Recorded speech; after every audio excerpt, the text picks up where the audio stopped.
Tomorrow night, the New Year's Eve countdown in the Trump Kennedy Center will sound differently than originally planned. The Cookers, a jazz group scheduled to perform 2 New Year's Eve performances, has canceled. While the group did not give details behind the decision, one band member, Billy Harper, shared in a Facebook interview, quote, "I would never even consider performing in a venue bearing a name and being controlled by the kind of board that represents overt racism and deliberate destruction of African-American music and culture." A New York-based dance company, Doug Verone and the Dancers, is also canceling 2 shows in April, a decision that the head of the company told the New York Times.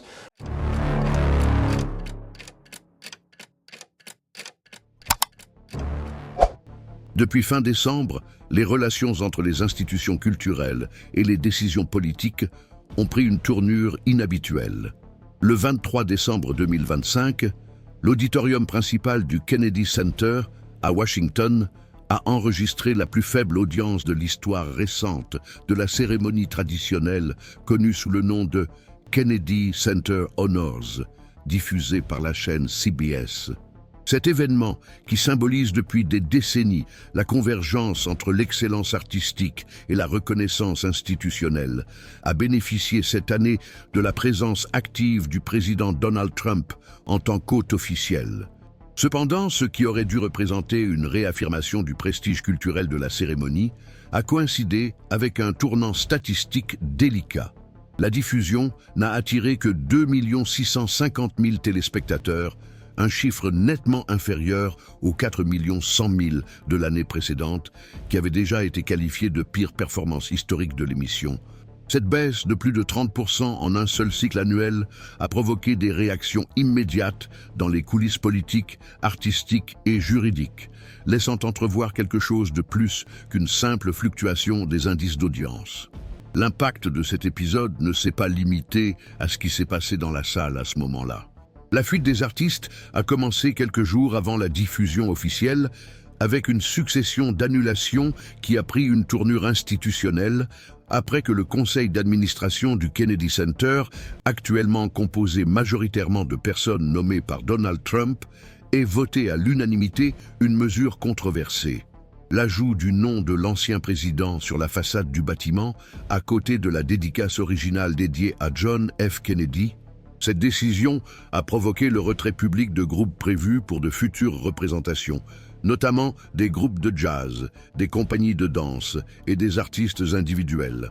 L'un des premiers à se prononcer a été le groupe The Cookers, suivi par d'autres noms qui, malgré des pertes financières avouées, ont soutenu que leur participation à l'événement n'était pas compatible avec leurs principes. En coulisses, cette décision a été comprise par beaucoup comme un symptôme de la politisation croissante d'espaces historiquement préservés, des conflits partisans directs. En réponse, les administrateurs du Kennedy Center ont annoncé leur intention de poursuivre en justice les artistes qui ne respecteraient pas les contrats précédemment signés. L'un des cas les plus emblématiques concerne le musicien Chuck Red, qui a reçu une notification extrajudiciaire de l'institution mentionnant une éventuelle demande d'1 million de dollars pour les dommages liés à son désistement. Bien que la plupart des actions en justice en soient encore à un stade préliminaire, ce geste témoigne d'une tentative du nouveau conseil d'administration d'établir un précédent institutionnel sur ce qu'il considère comme une rupture de contrat inadmissible motivée par une prise de position politique. Parallèlement, des artistes tels que Christy Lee ont publiquement réaffirmé que leur décision était motivée par le sentiment que la tentative de reconfigurer l'identité du centre équivalait à une ingérence dans la mémoire collective. Les manifestations ont pris de l'ampleur sur les réseaux sociaux et ont fini par encourager de nouveaux départs, y compris ceux de grands noms du théâtre musical. La légalité du changement de nom de l'institution a alors fait l'objet d'une contestation formelle. La députée Joyce Beatty, représentante de l'État de l'Ohio, a intenté une action en justice contestant la légitimité de l'acte administratif du Conseil, en se basant sur la loi fédérale de 1964 qui a créé le Kennedy Center en tant que mémorial permanent dédié au président assassiné. Le texte original, sanctionné par Lyndon Johnson, prévoit que toute modification de la nomenclature ne peut être effectuée qu'avec l'approbation explicite du Congrès.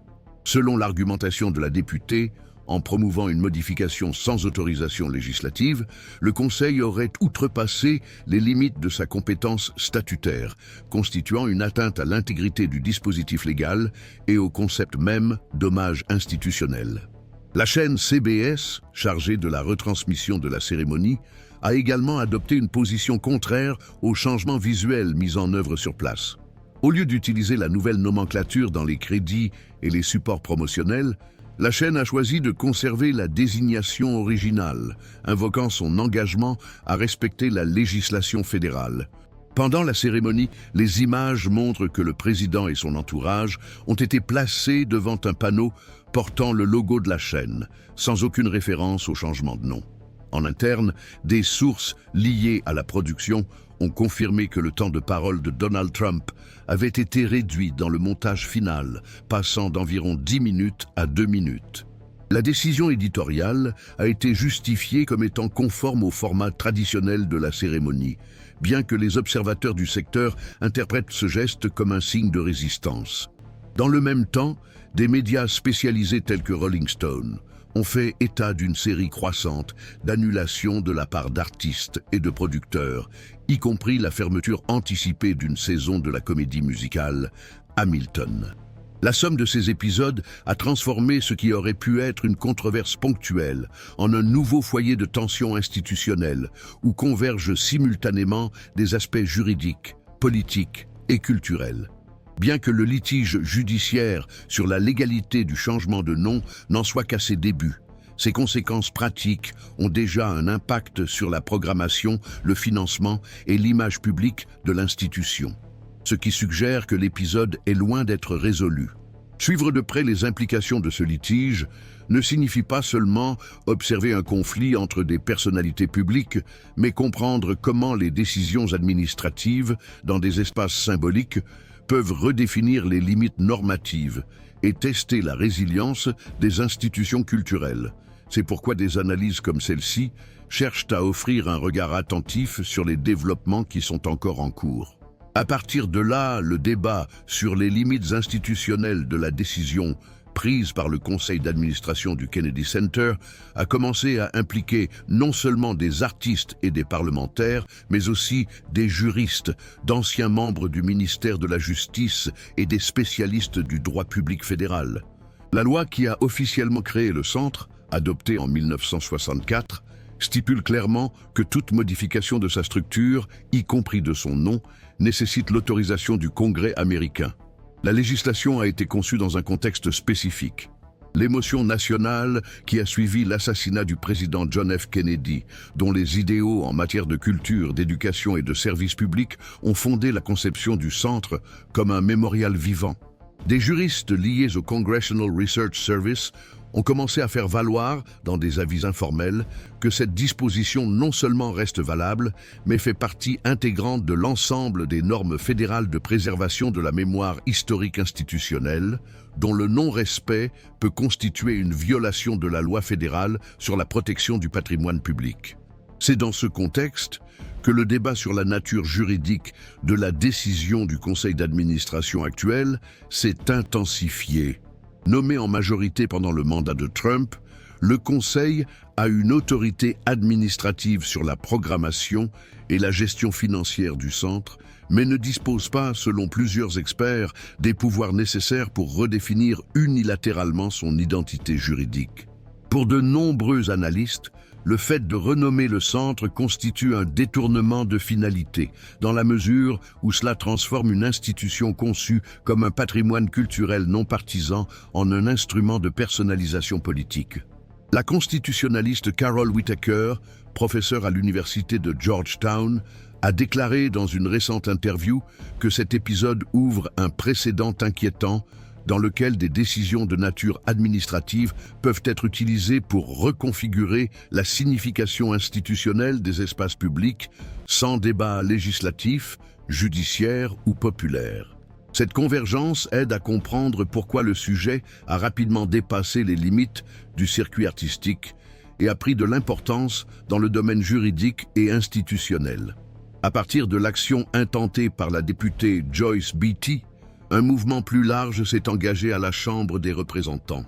Les membres de la sous-commission du patrimoine et de la mémoire publique ont demandé à avoir accès aux procès-verbaux des réunions du conseil d'administration du Kennedy Center, afin de vérifier si l'avis juridique de l'institution avait été consulté avant l'approbation du changement de nom. Les parlementaires ont également commencé à se demander si des fonds publics fédéraux avaient été utilisés pour remplacer la signalisation extérieure et produire des supports à l'image de la nouvelle marque. Bien que ces questions en soient encore à un stade précoce, l'effort législatif indique l'intention d'établir des repères normatifs plus clairs pour la gestion des institutions publiques qui ont une valeur consolidée. Au Sénat, malgré le silence institutionnel jusqu'à présent, les sénateurs de la Commission des affaires gouvernementales ont déjà manifesté de manière informelle leur intérêt à suivre l'évolution de la situation, notamment face à la possibilité d'une large judiciarisation. Du point de vue du contrôle externe, le Government Accountability Office a été sollicité par des groupes de défense du patrimoine historique afin de vérifier si le changement de nom constituait une violation des directives budgétaires en vigueur. Le GAO est habilité à contrôler l'utilisation des fonds fédéraux dans les institutions culturelles liées au Congrès, et sa éventuelle intervention pourrait influencer le rythme et la profondeur de l'analyse législative en cours. En outre, des organisations telles que le National Trust for Historic Preservation ont commencé à publier des communiqués alertant sur le risque que cet épisode crée un précédent pour des changements unilatéraux dans d'autres monuments fédéraux, en particulier ceux qui rendent hommage à des personnalités liées à des périodes de reconstruction institutionnelle ou de progrès démocratique. La position de ces entités contribue à renforcer l'interprétation selon laquelle l'affaire du Kennedy Center ne concerne pas seulement un différend sur la nomenclature, mais une tension plus large sur les critères de préservation de la mémoire publique dans les environnements démocratiques. La réaction d'une partie de la communauté juridique à la tentative du Conseil du Centre de poursuivre les artistes qui ont annulé leur représentation est également frappante. Selon les analyses préliminaires publiées par des cabinets spécialisés dans les contrats culturels, le recours à la justice pour réprimer les prises de position politiques des artistes peut être interprété comme une forme de coercition, surtout lorsqu'il est lié à des changements unilatéraux dans la mission institutionnelle de l'organisation contractante. La possibilité de judiciarisation de ces relations soulève des questions sur la liberté d'expression, l'autonomie artistique et la nature même des contrats conclus avec des institutions financées par des fonds publics. L'American Civil Liberties Union a déjà signalé qu'elle pourrait intervenir si une procédure judiciaire venait à porter atteinte aux principes constitutionnels de la liberté d'expression artistique et de l'objection de conscience. La tension entre les clauses contractuelles et les droits fondamentaux pourrait donc constituer un nouvel axe d'analyse pour les juristes spécialisés dans l'art, la culture et les droits civils.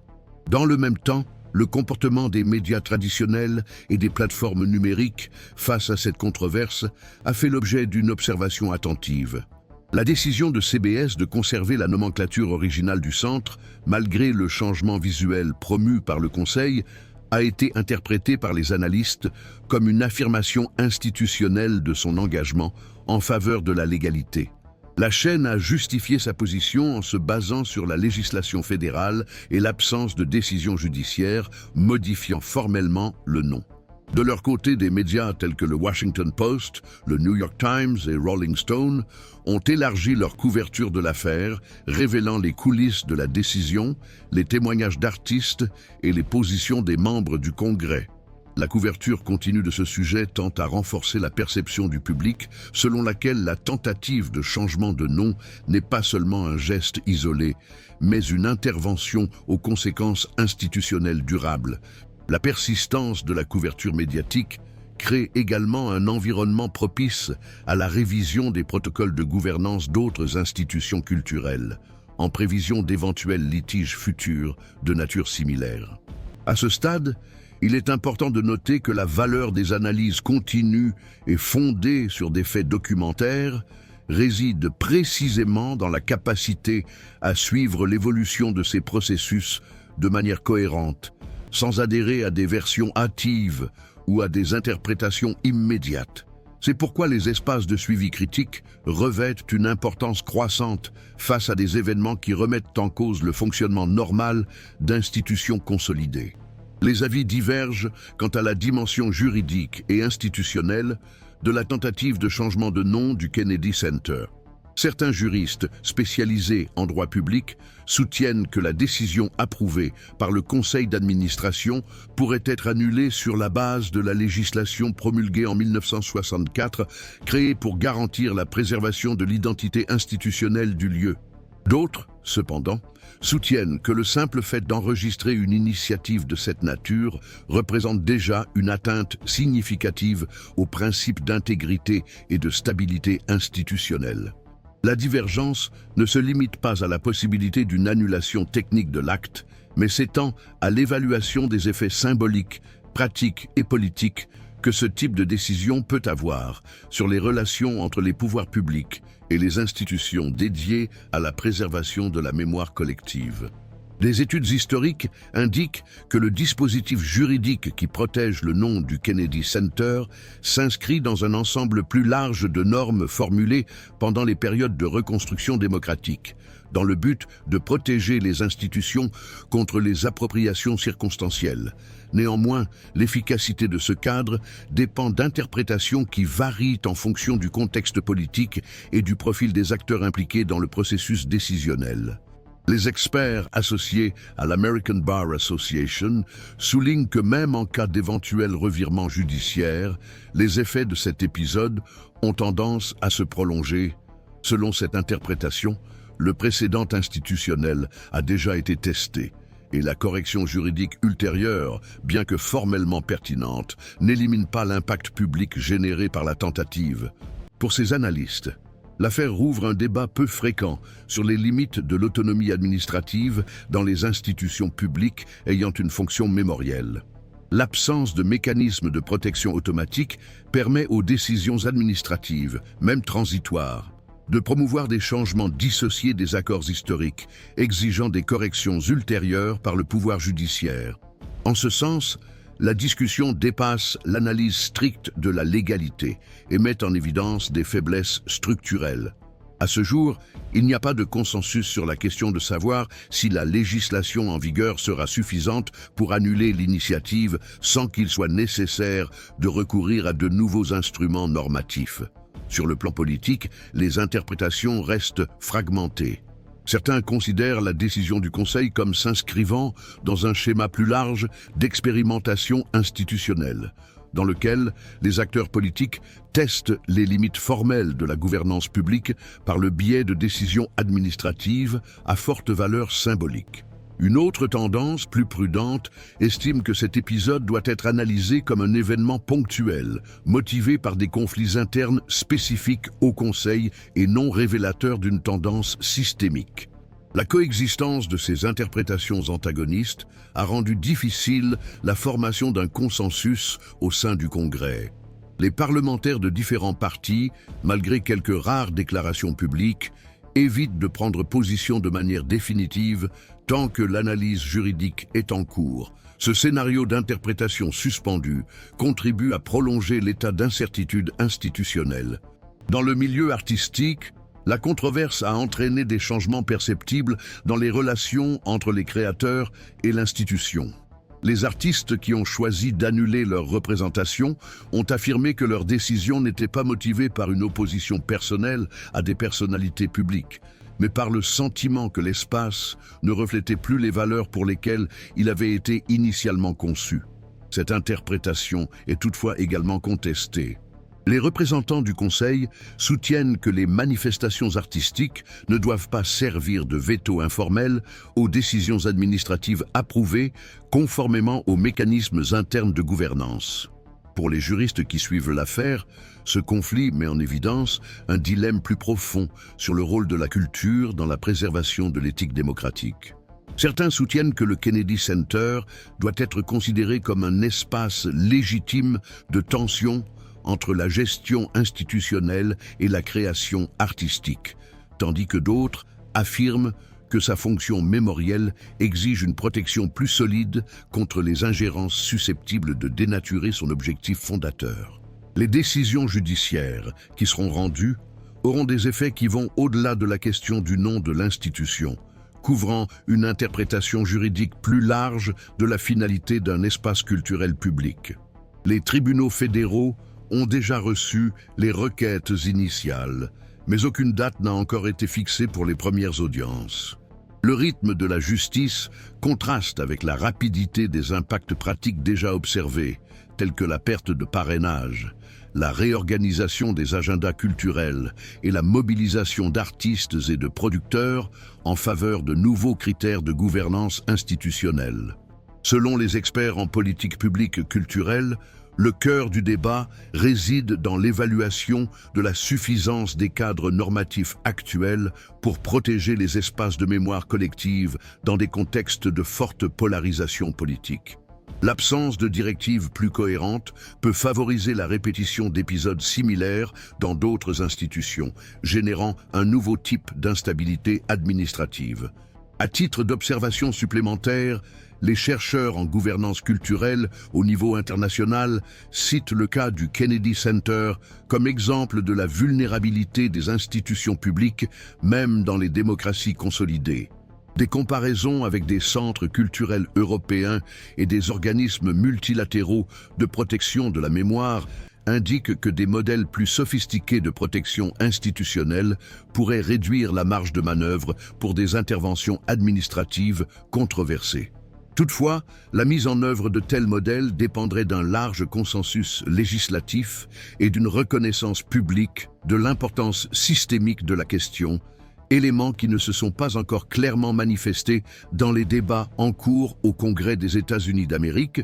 L'issue de l'affaire dépendra, dans une large mesure, de la manière dont le système politique et juridique interprétera la tension entre autonomie administrative et préservation institutionnelle.